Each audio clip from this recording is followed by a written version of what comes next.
If you're talking and like somebody tries to overtalk you, I mean, I don't get me wrong, I've overtalked people before. Good, whatever time of day it is for you. This is the Consequence of Communication podcast. This is episode 1, Ground Rules. My name is Tyler. I'm your host today. Thank you so much for joining us. We are going to go through the ground rules of communicating in a relationship, which include guidelines to follow when having a conversation, why respecting the rules is important, and the basic flow of conversation.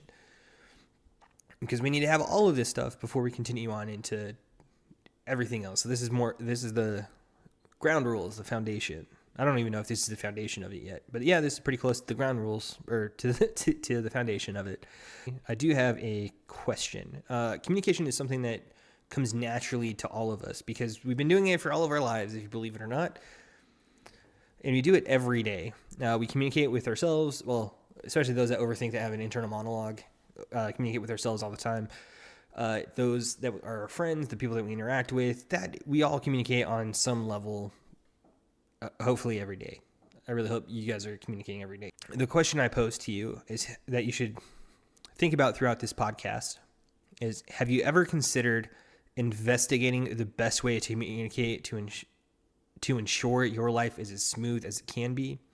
Let me say that again. Have you ever considered investigating or looking into the best way to communicate to ensure your life is as smooth as it can be? There are lots of different things, different ways that people can communicate. And through that, the best ways that I've found is having some ground rules or guidelines to kind of follow and to respect, to make sure that nothing gets said that shouldn't be said. Because I'm pretty sure that everyone listening to this podcast, y'all have said something that you immediately were like, let me catch those words. And you can't, because as soon as they leave your mouth, one, they're traveling the speed of sound. You can't move this faster than the speed of sound. But two, they're also intangible. You can't grab them. You can't physically hold on to your words, which is why these ground rules are so important, and these guidelines. Whoever we communicate with, everyone involved needs to maintain some sort of form of decorum or some sort of etiquette. Without decorum or rules of engagement or ground rules, there's a free-for-all in talking over people.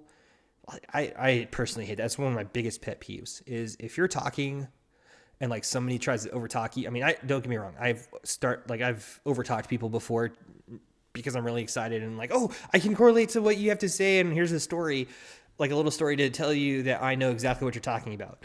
I've since cut back drastically on that because it just gets irritating at some point. Some people have started doing it to me. About this time I decided to stop. I don't know if they were doing it on purpose or not. I was like, I actually don't like that. So we need to have that form of etiquette. But if you're in an argument and you start over talking somebody and you don't have this etiquette or guideline, then you're just, oh yeah, I'm talking this is my problems. Oh yeah, your problems are this. And then it's going to escalate even further and higher and louder in volume. Yay! Until nobody can hear each other and you guys aren't getting your point across because nobody's listening. They're just wanting to vent their frustrations out. And you're not listening to their frustrations, which makes them build up their own frustrations even more, and so on and so forth. So that's why having these guidelines or ways to communicate is going to be very important for us.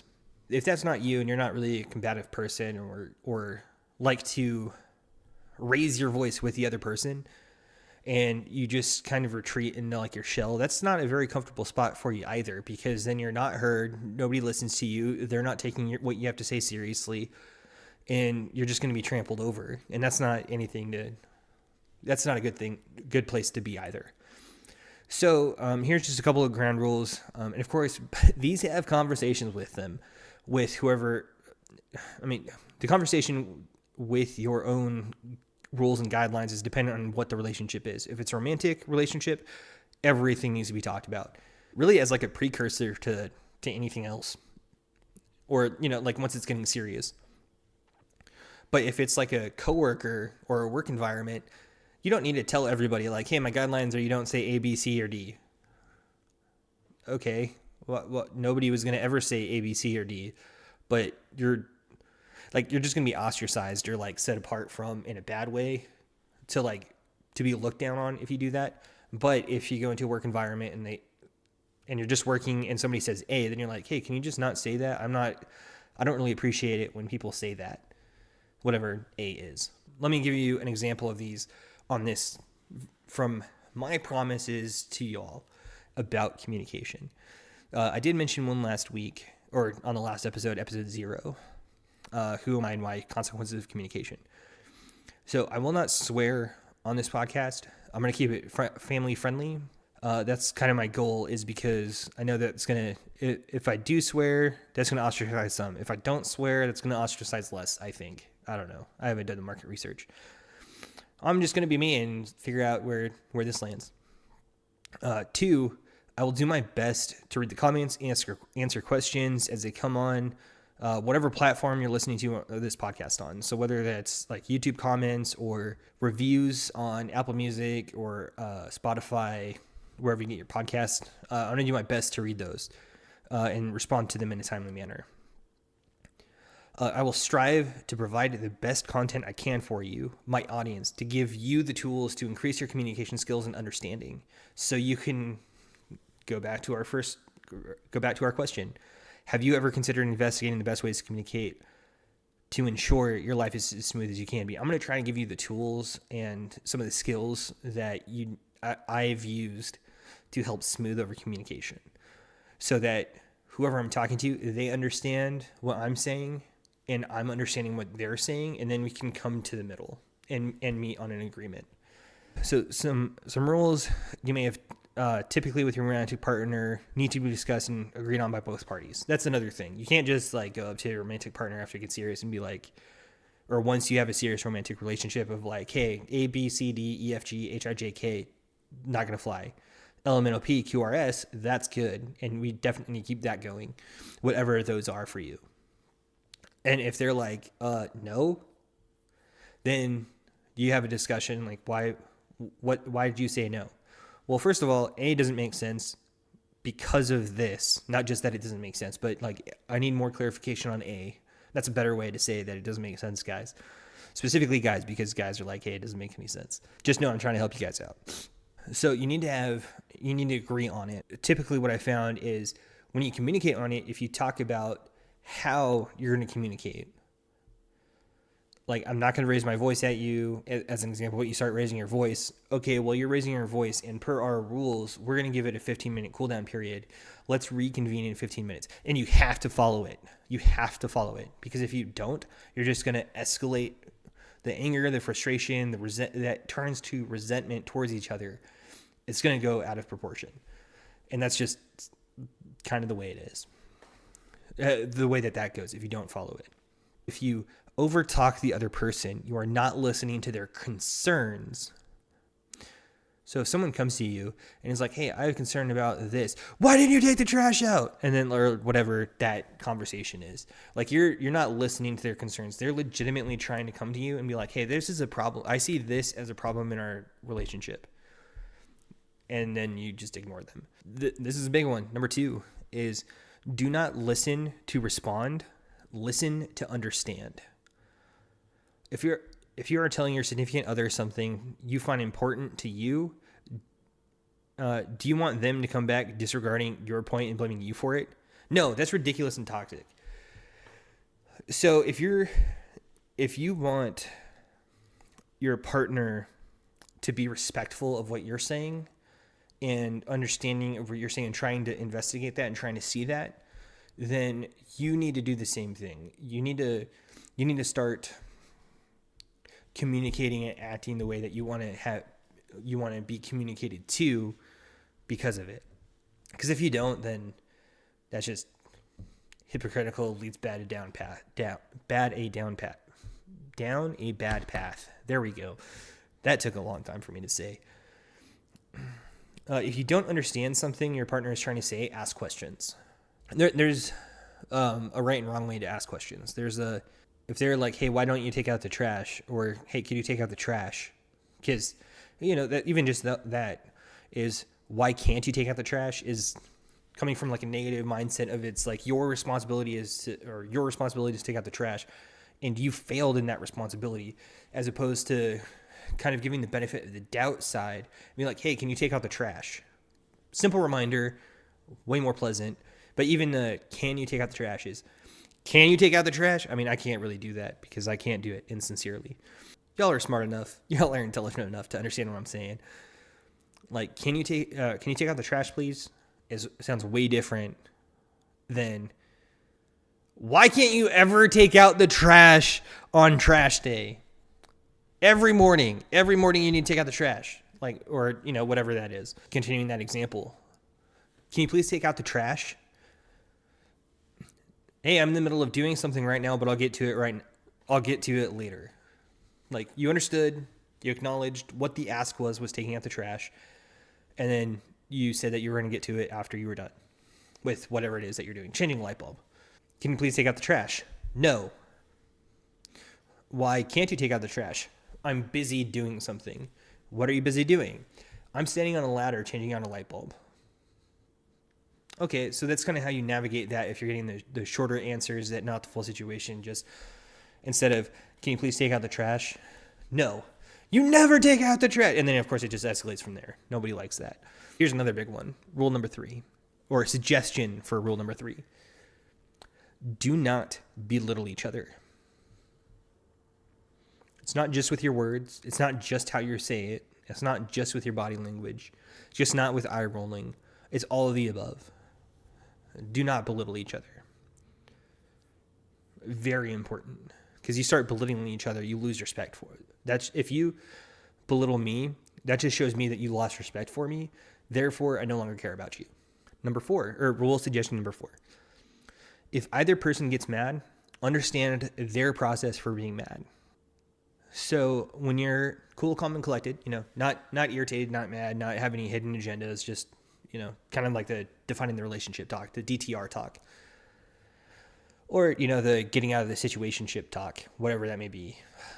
Situationships are stupid in my opinion. They don't make any sense to me. It's just a way to be like, hey, you're a great fallback plan. Why would you want to have someone be a fallback plan? That doesn't make any sense to me. It's like, what do you want? And also, like, yeah, what do you want in a situationship? Well, it doesn't matter because you're in a situationship. It could go whatever and you'll be fine with it. So then you don't know what you want? Doesn't make any sense.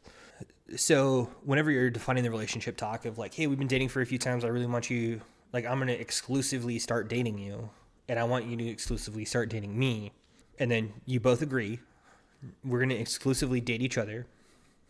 And then, so whenever we're in an argument in the future, because arguments are going to happen, I don't care who you are. Arguments, if you've been in a relationship for longer than 3 weeks, arguments are going to happen. It's just how it is, because your viewpoints are different from my viewpoints, and your viewpoints are different than your partner's viewpoints. It's just going to happen. To try and comment that and smooth that over is whenever we get into an argument or whenever you get mad, what is your process for cooling down? What's your process for working through the issue?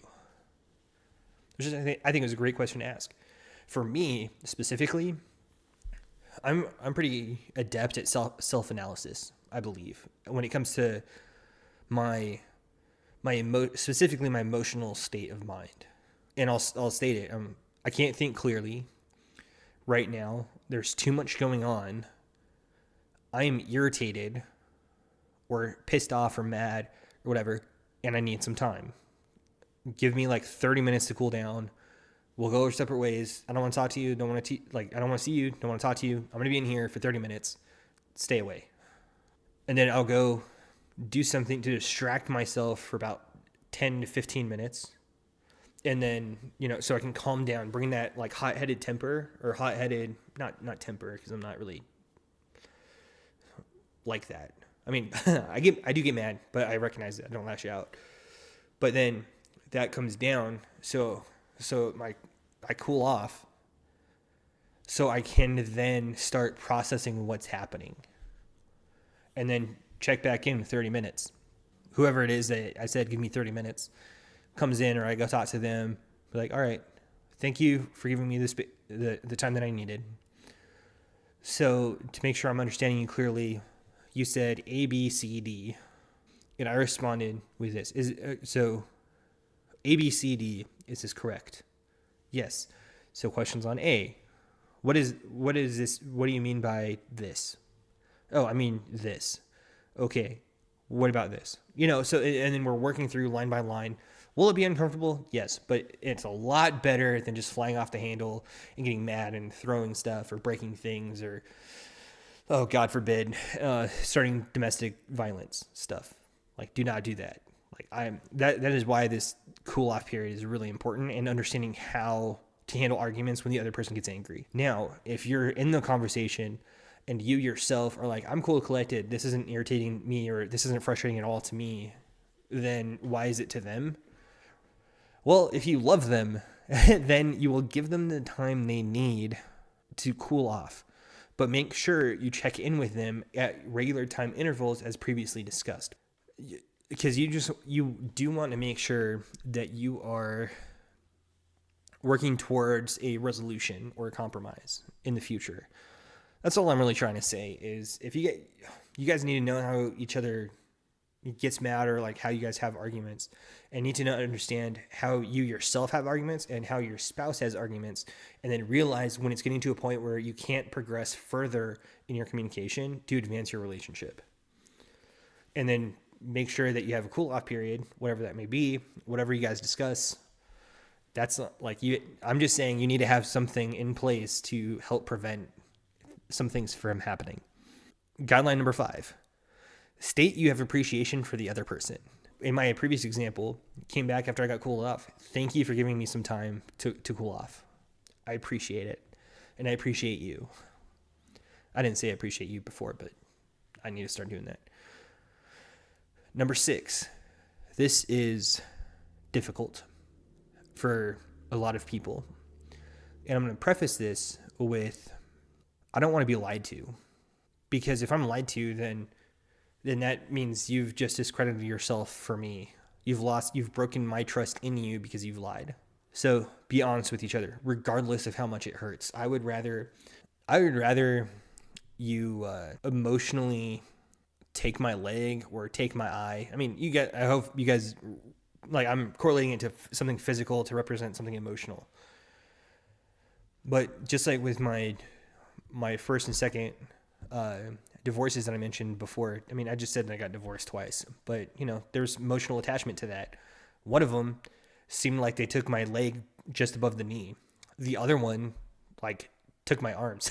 Like, it was horrible. And I laugh now because I've dealt with that pain. I've handled that. That no longer has any influence over who I am or my decision making for that. I've dealt with it. I've learned from it, and now I'm moving on from it. But part of me moving on was I have no contact with either of my exes. That's how it's going to be for the rest of my life. I don't care if we ever have contact. Like, I do not want contact with any of them at all, because the trust from the significant other is so much more valuable than that relationship or that failed relationship that we don't talk to anymore. Anyway, I digress. I went down a little rabbit trail on that. So number 2, why respecting the rules are important. I kind of gave a little bit of information in part 1 for that. Once you and the other party involved agree to the rules, stick to the rules and guidelines, whatever they may be. This is a major trust exercise, to put it in different terms. If you can stick to the guidelines or rules, you are proven to be trustworthy with the other person or in the other person's eyes, as they are also proving their trustworthiness to you by sticking to the rules. Sticking to the rules in a heated argument, you and your partner agree to demonstrate your willingness to sacrifice the short-term selfishness or your short-term selfishness and put your relationship first. I'm going to say that one again. Sticking to the rules in a heated argument, you and your partner agree to demonstrate your willingness to sacrifice the short-term selfishness and put your relationship first. Another approach to these rules in general, especially work environment, you don't need to tell everyone your set of guidelines to be comfortable there. If a situation occurs that makes you uncomfortable in the moment, address it as soon as possible. Make sure you are respectful in your view as well. Kind of what I was saying earlier. Hey, you said A, B, and C. I don't particularly care for that to be in the work environment that I'm a part of.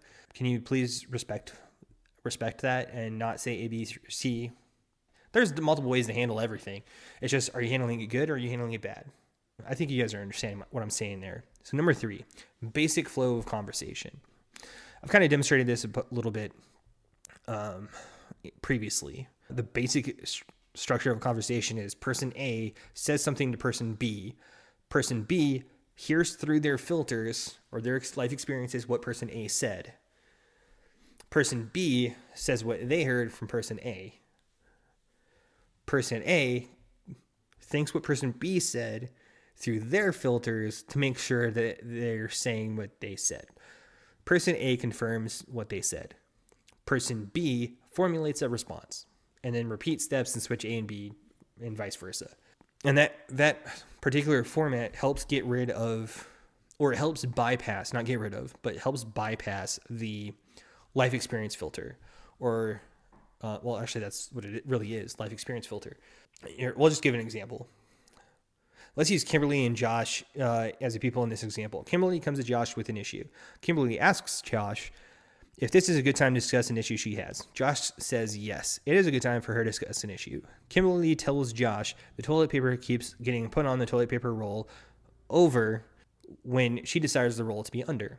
Everyone knows what I'm talking about. This is probably like a prime example, prime fight, or disagreement, or funny little battle within a relationship.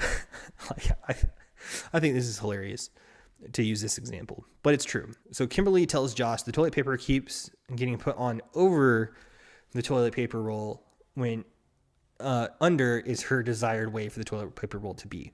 Josh says to himself,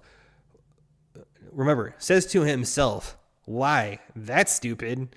We don't have a cat to unroll the toilet paper roll. Why would I put it on under? Josh understands he should not say that to his wife. Instead, he says, let me make sure I understand you. You do not like the toilet paper roll to be put on the toilet paper holder over. Is this correct? Kimberly confirms that is the issue and that he is correct. Josh responds with, why do you want the toilet paper roll under? Is that just your preference? Kimberly again confirms, yes, that is my preference. Josh states, because I love you, I will work on putting the toilet paper roll under instead of over from now on. Again, because Josh loves Kimberly, Josh is going to work on putting the toilet paper roll under instead of over from now on. That is a small example of how a conversation should be when somebody has an issue within a relationship. This is scratching the surface of what communication really needs to be between parties in a relationship, regardless of the relationship, whether it's romantic, friendship, parents, coworkers, etc. Revisiting the question at the beginning of the episode, has this information provided you with a roadmap to communication to help you out? Have you gotten value out of this today? Let me know in the comments or in a review. Now, here's something I didn't give you last episode that I'm going to give you this episode. It's called homework. Everybody loves homework. No, we don't. So homework, I want you to think about the guidelines that you have or that you want to have with your parents, with your kids, your friends, your best friends, your significant other, your coworkers, and write some of them down. And especially with your significant other, I think it would be important for you to write them down, think about it, pray about it. Definitely make sure you talk to them about it, because if you write them down and you don't talk to them about it, expecting them to follow it, that's going to be an issue. And I don't want that for you. I really don't. So if you have gotten value out of this episode, please like, subscribe, leave a comment, leave a review, share with friends, family, coworkers, whoever comes to mind while you were listening today. The next episode is going to come out on November 7th, because we release on the first and third Tuesdays of the month by 5 p.m. Join us on November 7th for Consequences of Communication, Episode 2, Self-Talk. And thank you so much for tuning in to the first episode of Consequences of Communication podcast. I'll talk to you next podcast. Take care of yourself. Have a good one.